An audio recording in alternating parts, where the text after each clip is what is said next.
Hay problemas muy comunes en los que tenemos que utilizar identidades trigonométricas, la que podemos modelar a través de triángulos, de círculos y utilizar la trigonometría para resolverlos, ¿no? Entonces, en este caso, nos plantean el siguiente problema. Tenemos dos aviones que parten de una ciudad. Entonces, aquí la sugerencia es que imaginemos y dibujemos la situación. Entonces, vamos a pensar que tú tienes tu ciudad, un punto A, es la ciudad, y entonces resulta que un avión sale en una dirección, voy a ponerlo aquí como una flecha, y el otro avión sale en otra dirección, por aquí. La información que te dan es que el ángulo formado entre las dos trayectorias es de 7 pi cuartos radianes. Bien, pues lo que puedes pensar es que el ángulo entre estos dos aviones, pues es justamente este de aquí. ¿Por qué? Porque lo que sabemos es que este ángulo es más grande que un ángulo eh, obtuso incluso, ¿no? O sea, de hecho es más grande que 3 pi medios, ¿no? Fíjate, 6 pi cuartos es 3 pi medios, entonces es más grande que 3 pi medios, ¿no? Entonces puedes pensar justamente que este es el ángulo de 7 pi cuartos. Salieron en direcciones que forman este ángulo.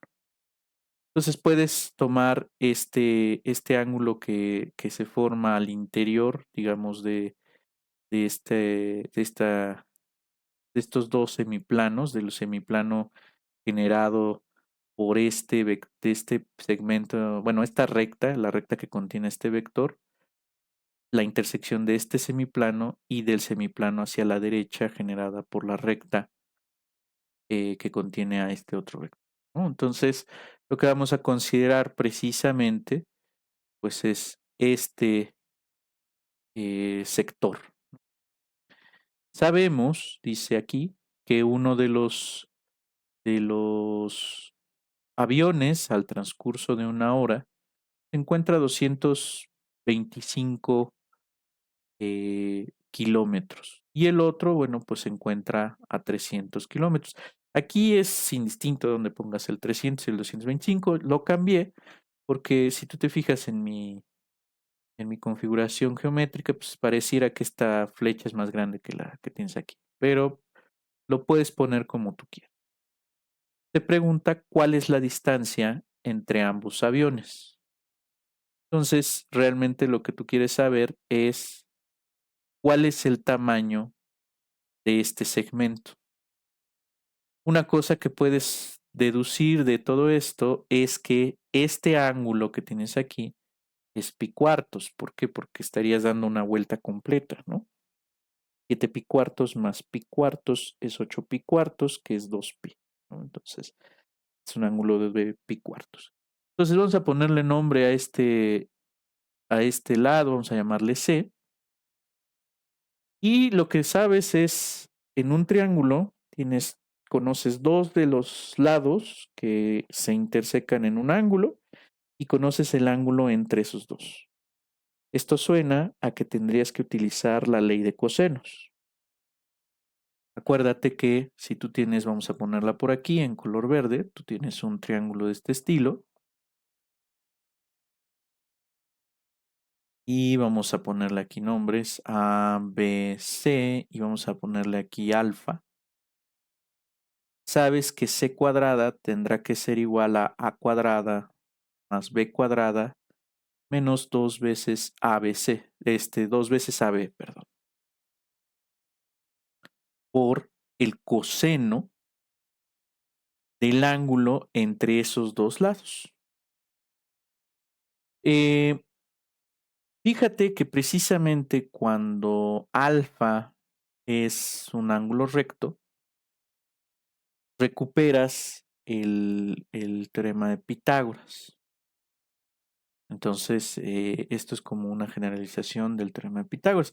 Entonces, ya con esta información, es muy, muy sencillo calcular el valor C, ¿no? Porque en el caso de nuestro ejemplo, pues tendríamos que C cuadrada tendría que ser igual a 300 al cuadrado más 225 al cuadrado menos 2 veces 300 por 225 por el coseno de pi cuartos. Si tienes una calculadora, el coseno de pi cuartos lo puedes estimar muy fácilmente. Si no, acuérdate siempre de este truquillo geométrico, ¿no? Tenemos un truquillo geométrico. Imagínate que tienes un triángulo isósceles del lado 1, pero este triángulo isósceles es especial porque además lo vamos a pensar como un triángulo rectángulo, donde los lados iguales valen 1. Este triángulo rectángulo se puede estimar. Sabemos que por Pitágoras la hipotenusa es raíz de 2. Entonces, si este ángulo es recto y los ángulos interiores de un triángulo son sumados, me dan un ángulo llano, un ángulo de 180 grados o de pi radianes, como lo quieras llamar. Sabemos en un triángulo isósceles, pues estos otros dos ángulos tendrían que ser iguales. Si son iguales y los ángulos internos de un triángulo suman 180 grados o pi radianes, como tú lo estés midiendo, este ángulo que vamos a llamar alfa, el ángulo alfa tendrá que ser la mitad de un ángulo recto, que es precisamente pi cuartos radianes o 45 grados. Pero como estás en un triángulo rectángulo, es muy fácil de estimar el coseno de pi cuartos. Coseno de pi cuartos va a ser el cateto opuesto, que en este caso, opuesto a este ángulo, que en este caso va a ser 1, entre la hipotenusa, que es raíz de 2.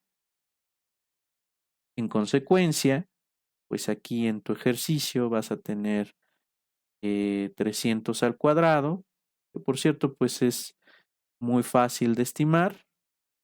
225 al cuadrado menos 2 por 300 por 225 por 1 sobre raíz de 2, entonces te queda algo de este estilo. Entonces, bueno, pues te queda 300 al cuadrado más 225 al cuadrado menos 300 por 225 y 2 entre raíz de 2, pues te queda precisamente la raíz de 2. Yo a ti ya te dejo de ejercicio, es un ejercicio muy sencillo, calcular el valor numérico de esta expresión.